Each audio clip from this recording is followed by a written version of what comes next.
Hola. Konnichiwa. Bienvenidos a Mex Japón, un podcast desde la Embajada de México en Japón, en donde hablaremos sobre nuestros dos países, su historia, su actualidad, los mexicanos aquí, los japoneses allá y muchos otros temas sobre México y Japón. Acompáñenos.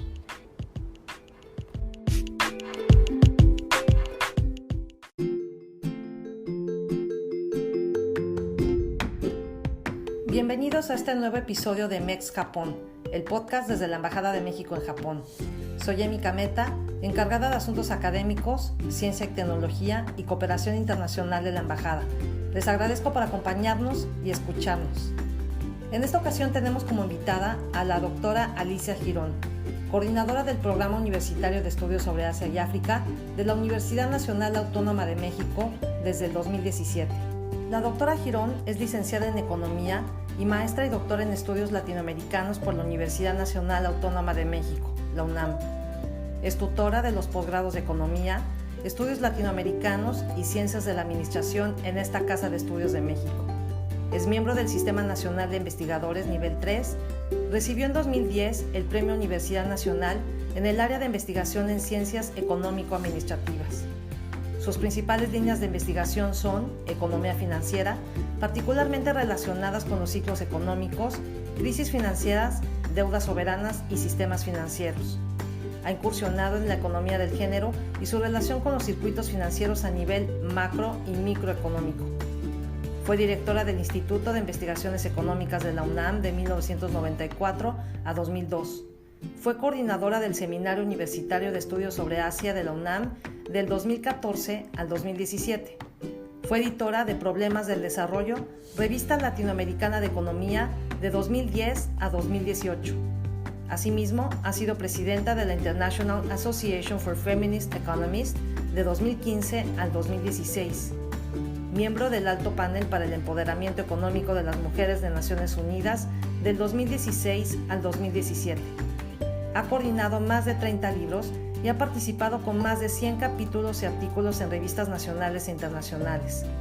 Entre sus publicaciones se encuentran el Foro de Cooperación Económica de Asia-Pacífico APEC, 3 décadas de trayectoria y escenarios para el futuro, Financiarización y ciclo económico entre Asia y África, Japón y sus alternativas de desarrollo económico hacia el futuro, Reorganización financiera en Asia y América Latina en el periodo de poscrisis y la misión Hasekura. El Programa Universitario de Estudios sobre Asia y África, PUEA, nace en 2017 como un programa estratégico para la generación, profundización y difusión de conocimientos enfocados en comprender las problemáticas y realidades de Asia y África y su relación con México desde perspectivas multidisciplinarias, creando sinergias interinstitucionales y vinculando la academia con la sociedad y el gobierno. El PUEA reúne especialistas con trayectorias académicas de excelencia que realizan estudios sobre estas regiones.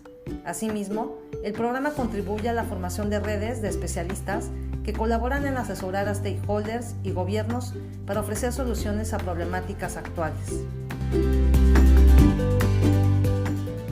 Pues doctora, muchísimas gracias por aceptar esta invitación. Realmente es un honor tenerte en este espacio. El Programa Universitario de Estudios de Asia y África, PUEA, fue creado en el año 2017. Estos 4 años ya se ha constituido como uno de los centros de estudio de investigación de referencia para estudiar sobre Japón y también para entender su relación con México. ¿Cómo resumirías este viaje de estos 4 años como cabeza de este programa? ¿Por qué nace PUEA? ¿Por qué fue necesario crear PUEA? ¿En dónde se encuentra en estos momentos? ¿Y cuáles son sus proyecciones para los siguientes años? Bueno, mira, en primer lugar, el PUEA nace del Seminario de Investigaciones de Estudios sobre Asia. Este fue creado por decreto del doctor Narro en noviembre del 2013 y yo tomé posesión en febrero del 2014. Yo me doy cuenta que cuando a mí me nombran, inmediatamente sí hay un cierto celo, porque los únicos que manejan el tema era el Colegio de México y la Universidad de Colima, que fueron los pioneros en las cuestiones, sobre todo de Asia-Pacífico, de APEC. Entonces, a partir de ahí, y como soy muy competitiva, yo dije, el diplomado, algo que tiene el PUEA y que me parece que es una de sus riquezas, a diferente de otros centros e institutos y facultades de la UNAM, es que tenemos un comité directivo y allí están representados los que de alguna manera tienen que ver con Asia. ¿En qué sentido? Que el seminario es multidisciplinario y transdisciplinario, y entonces está el director de la Facultad de Filosofía, de Derecho, de Económicas, de Ciencias Políticas, de Contaduría y Administración, están los institutos también de Humanidades, están algunos programas. Entonces, a partir de ahí, con los representantes, fue muy interesante, a través de una lluvia de ideas, armamos el diplomado. El diplomado que hoy ya vamos en la 8ª edición, ese diplomado se arma en cuestión de un mes, 2 meses, y salimos en abril del 2015 con el primer diplomado, y a partir de ahí hemos seguido cada año. Hemos trabajado muchísimo, muchísimo, porque el PUEA te da, sobre todo ese comité directivo y el equipo tan joven que tenemos, te da un ímpetu enorme para crear ideas y para estar viendo sobre todo hacia el futuro. El doctor Ruscanga, quien ha sido pieza fundamental también para retroalimentar mucho el programa, ¿no? Incluso en la primera lluvia de ideas, él llevó a la maestra Vania de la Vega Chiota, que actualmente es la secretaria académica, y Vania es una persona que no solamente es una Nikkei, sino que también estudió una maestría en la Universidad de Hiroshima. Bueno, el diplomado para mí es la joya que le dio mucha visibilidad. Por supuesto que para una persona que se va adentrando o que tiene la carrera diplomática incluso, y que de repente tiene una tercera lengua como coreano o japonés o chino o hindi, pues un diplomado de esos le va a servir muchísimo, porque te va a abrir las puertas, porque te habla desde la historia hasta la época actual, te habla sobre migraciones. Y otra de las cosas que metimos desde hace 2 años, yo dije, bueno, es que cada módulo o submódulo debe de tener unas horas sobre género. Esto nos ha proyectado muchísimo, y además también empezamos a hablar sobre literatura. Para el PUEA, el haber pasado en cuestión de segundos de lo presencial a la plataforma ha sido un éxito, bueno, ha sido lo mejor que nos pudo haber pasado. Asia y África son muy importantes en este momento. O sea, definitivamente, si tú no estudias Japón, cómo resurge después de la Segunda Guerra Mundial, la importancia de lo que son estos grandes monopolios, esa relación de esas grandes empresas, que yo lo definí como gobierno corporativo, y que a mí me causó mucha impresión, porque cuando estuve de sabático en la Universidad de Tokio, que fui a hacer el trabajo sobre el sistema financiero japonés, y me puse a estudiar los bancos, bueno, todos los bancos japoneses. Entonces, de repente, uno de los grandes banqueros pasa a ser presidente del Banco Central de Japón. Entonces yo decía, bueno, es que esto en México es como si Slim pasara a ser presidente del Banco de México. No, o sea, eso no cabe.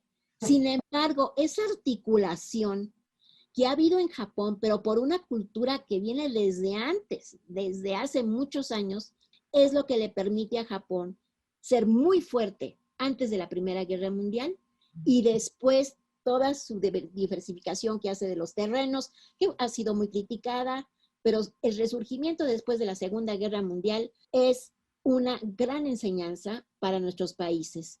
Creo que durante estos 4 años, yo creo que hemos logrado grandes cosas.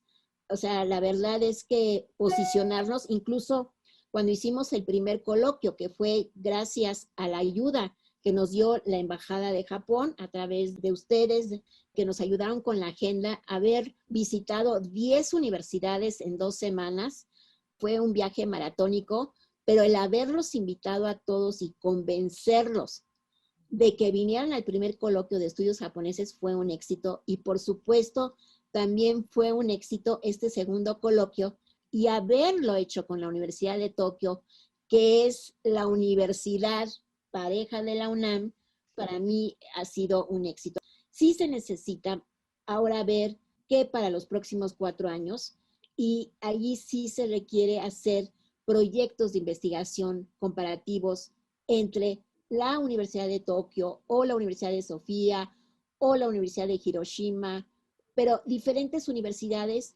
con la UNAM, ¿no?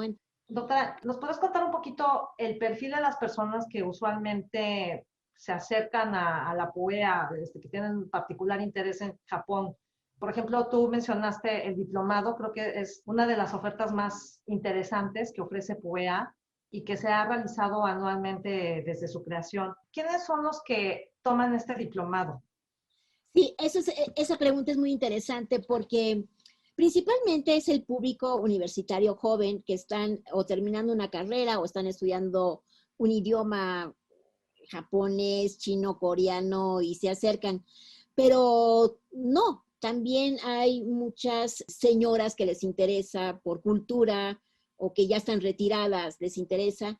Y también hemos tenido personas pues ya de la tercera edad. Entonces, eso ha sido muy interesante porque de repente sobresalen 2 o 3 personas ya mayores que podrían ser los abuelos de la gran mayoría de los jovencitos, pero también están muy interesados y también han ido del Senado también, Okay. y también van de la Cancillería, también han estado tomando, y también de las embajadas. Ahora también tenemos una relación muy estrecha con la carrera hay una carrera nueva en la Facultad de Contaduría y Administración que es precisamente sobre negocios internacionales, y esa carrera es en inglés.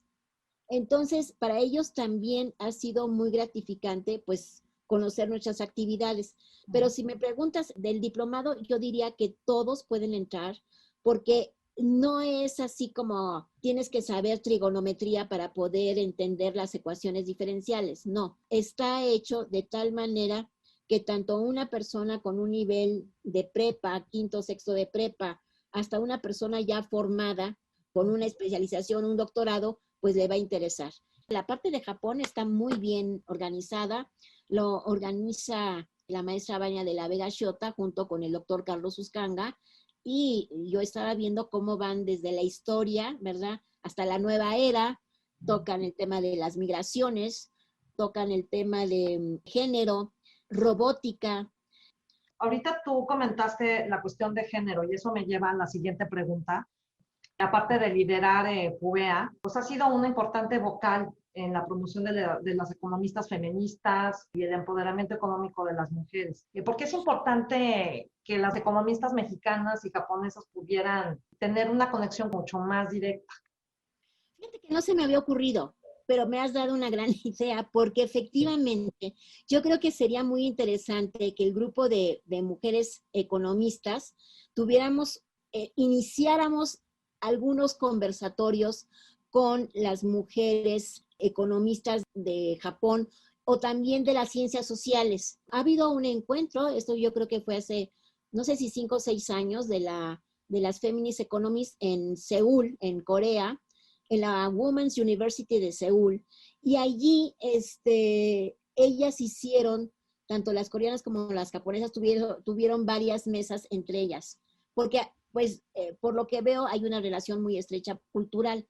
Te voy a platicar, hace año y medio se hizo un evento y esta persona hizo una mesa sobre género y de Japón.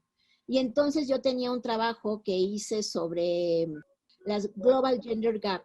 Es un informe que se hizo en 2006 por el World Economic Forum, el foro de Davos. Para mí es uno de los reportes, de los informes más importantes, porque ellos hacen, a través de varios indicadores y de sus fórmulas, ellos ven cómo las mujeres están en política, en educación, en salud y las oportunidades que tienen en el empleo. Entonces, estos 4 indicadores, cada uno tiene su medición, pero después los juntan y han hecho el estudio en 156 países. Cuando yo hice la comparación de las brechas de género entre Japón y México, pues resulta que estábamos más o menos igual, pero para 2020 México había subido y Japón había bajado. México ahorita está en el lugar 25 y Japón está en el 121. ¿Qué fue lo que pasó? Que en México, y esto tiene que ver mucho con el movimiento de mujeres, la lucha por el voto, la lucha por tener una mayor participación política, las cuotas en algún momento que han sido muy importantes, y cada vez una mayor concientización de que las mujeres tienen que estar en la política, pues ha hecho que en las últimas votaciones México alcanza la paridad en la Cámara de Diputados. Y entonces eso te eleva automáticamente al número 25 y Japón pasa al 121. Seguramente porque hay menos mujeres en la vida política o en el parlamento, ¿no? Pero lo interesante de todo esto es que si tú comparas los indicadores macroeconómicos entre México y Japón, pues hay una brecha enorme en salarios, brecha enorme en educación, en las oportunidades que tienen, en un estado más benefactor en Japón que en México, entra una contradicción. Pero algo que se me está olvidando, ¿por qué es importante estudiar las brechas de género? Porque todo esto, si lo ves ya desde un punto de vista de la economía, está relacionado con las políticas públicas. Cuando nosotros como economistas hablamos de la macroeconomía y la microeconomía, las políticas públicas es lo que te une, es la mesoeconomía. Entonces, todo lo que pasa en la macro automáticamente te impacta en la micro, que es la unidad familiar. Hay una relación muy estrecha entre lo que pasa en el complejo macroeconómico y la microeconomía. Y ahí es donde las mujeres tienen que ver. A tal grado, es impresionante, porque, por ejemplo, el valor de uso del tiempo. Yo cuando fui en 2005, hay una red de macroeconomía y género que la tiene el Levy Economic Institute, y en esa ocasión me invitaron a la Universidad de Utah a un curso sobre macroeconomía y género. Bueno, a mí se me hacía de lo más, o sea, estar cuantificando el tiempo que te tardas en cambiar los pañales, en lavar los trastes. Bueno, para mí eso era así como, bueno, porque yo vengo de la economía financiera, entonces yo decía, bueno, el time use es fundamental. Eso tiene que ver con la aportación que hacen las economistas a la ciencia económica, que es la economía del cuidado.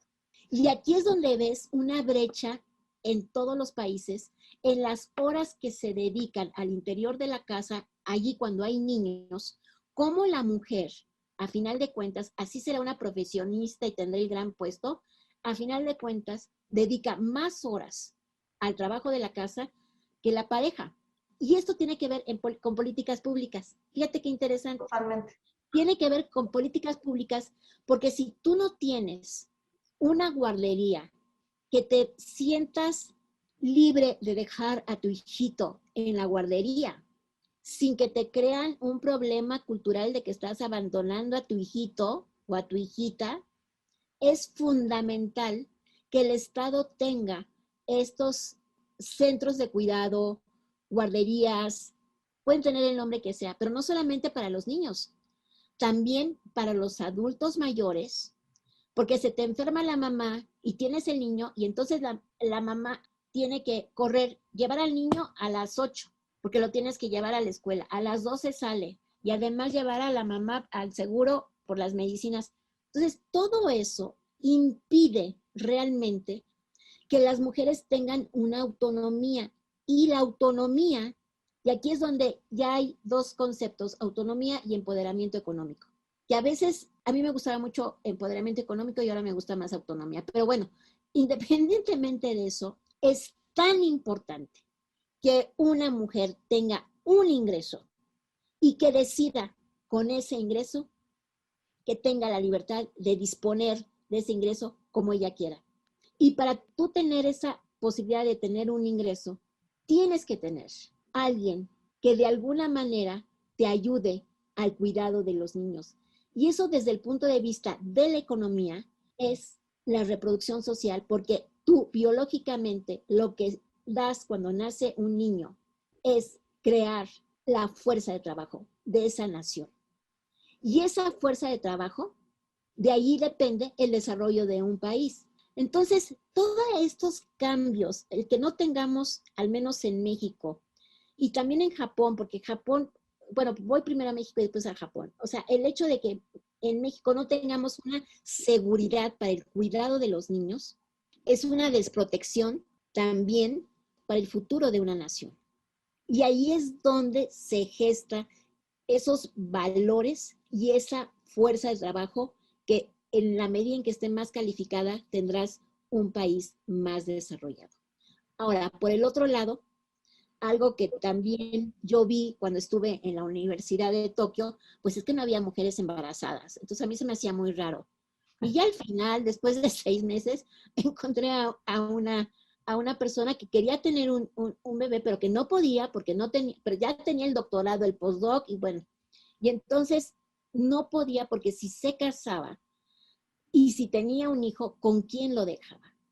Yo creo que parte del problema de Japón, y bueno, yo no soy especialista ni debería de opinar, pero que parte del problema que no pudo resolver Abe con sus 3 flechas fue la economía del cuidado.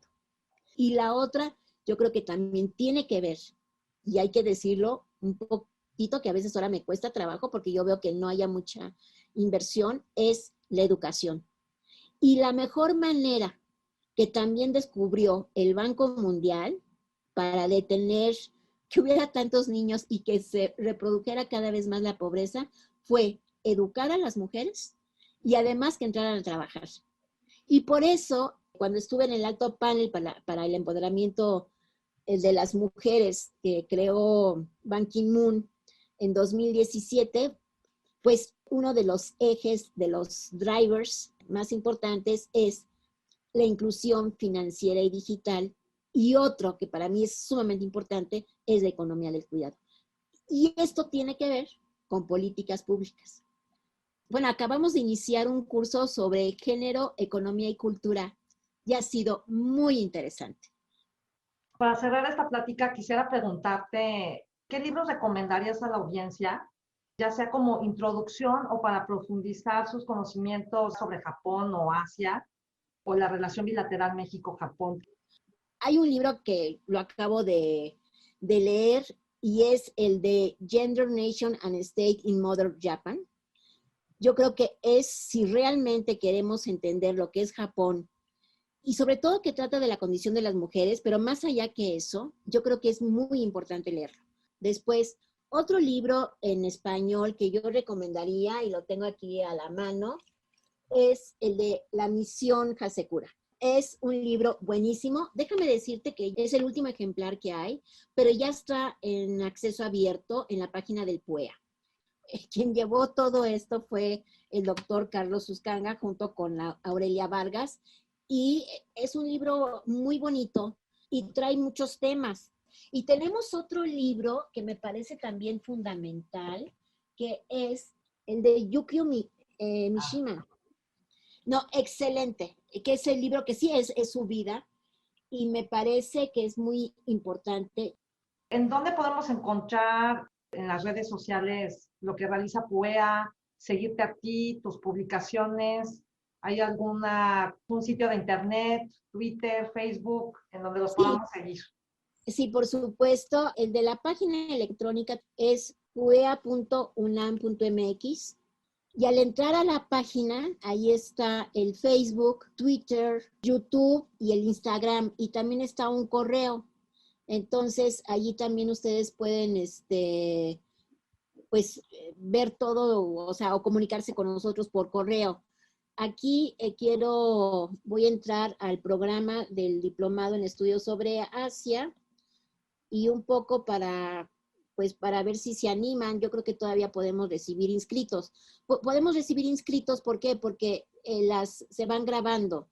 Pues ya pues para concluir, quisiera hacerte unas preguntas que solemos hacer a nuestros invitados de este podcast. Son 3 preguntas muy cortas. La primera es, ¿qué recomendarías a los japoneses no perderse de México? Pues definitivamente algo que no se pueden perder es el Museo de Antropología. Si vienen por 2 días, tienen que ir al Museo de Antropología. Y el Museo de Antropología no es de 2 horas. O sea, por lo menos una mañana para que vean. Ahora, si tienen más tiempo, pues ir a las pirámides de Teotihuacán. Pero si vienen por un día, es el Museo de Antropología. ¿Y qué recomendarías a los mexicanos no perderse de Japón? Yo definitivamente planearía mi viaje en los meses de marzo. El ver esos cerezos en flor es algo espectacular. Pero más allá de eso, que fue mi experiencia cuando estuve en la Universidad de Tokio, en el campo de Hanshom, que está cerca de Ueno Park, es ir a ese parque, ver cómo gozan los cerezos, cómo se reúnen en familia, con amigos. No, pues qué excelentes recomendaciones, doctora. Muchísimas gracias. Y pues la última pregunta que es, pero clave, crucial. A ver, ¿Quesadilla con queso o sin queso, doctora? no, yo diría, bueno, quesadilla con queso excelente, pero sin queso puede ser una quesadilla de huitlacoche. Digo, Tengo o sea, no, tantas opciones, ¿verdad? Bueno, pues excelente, doctora. Pues te agradezco muchísimo nuevamente esta entrevista, realmente muy inspirador, muy enriquecedor, con muchísimas buenas recomendaciones. Siento que al terminar de este podcast, y estoy segura que también las personas que nos van a estar escuchando, nos salimos con con muchas recomendaciones, además de lectura, pero luego también muchas cuestiones de reflexión. Y esperamos poder tener más adelante la oportunidad de seguir conversando contigo, con el PUEA, y te agradezco nuevamente pues tu tiempo.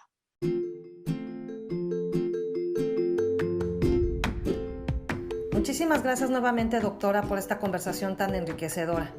Sin duda, el Programa Universitario de Estudios de Asia y África, el PUEA, se ha posicionado como una de las referencias más importantes para conocer más sobre Japón, así como su relación tanto histórica como estratégica con México. México y Japón comparten una historia de más de 400 años y más de 130 años de relaciones diplomáticas. Actualmente, la relación es dinámica, de contrastes, complementaria, de valores compartidos y con grandes aspiraciones y también retos hacia el futuro. Es por ello que PUEA juega un papel clave para entender con mayor profundidad a un país amigo y socio tan importante para México como lo es Japón, así como constantemente redescubrir y poder reimaginar la relación bilateral entre ambos países. Deseamos por parte de la Embajada de México que PUEA siga creciendo y conquistando nuevos terrenos que permitan acercar más a México con Japón. Concluimos aquí este episodio de nuestro podcast. No dejen de escribirnos sus comentarios, sugerencias o preguntas al correo electrónico de la Embajada info.jpn@sre.gov.mx. Y si les ha gustado el programa, apóyennos dando like, siguiendo el podcast en Spotify y compartiéndolo con todas las personas interesadas en la amistad entre México y Japón. Los esperamos en nuestras próximas conversaciones tanto en español como en japonés. Hasta la próxima. Sayonara.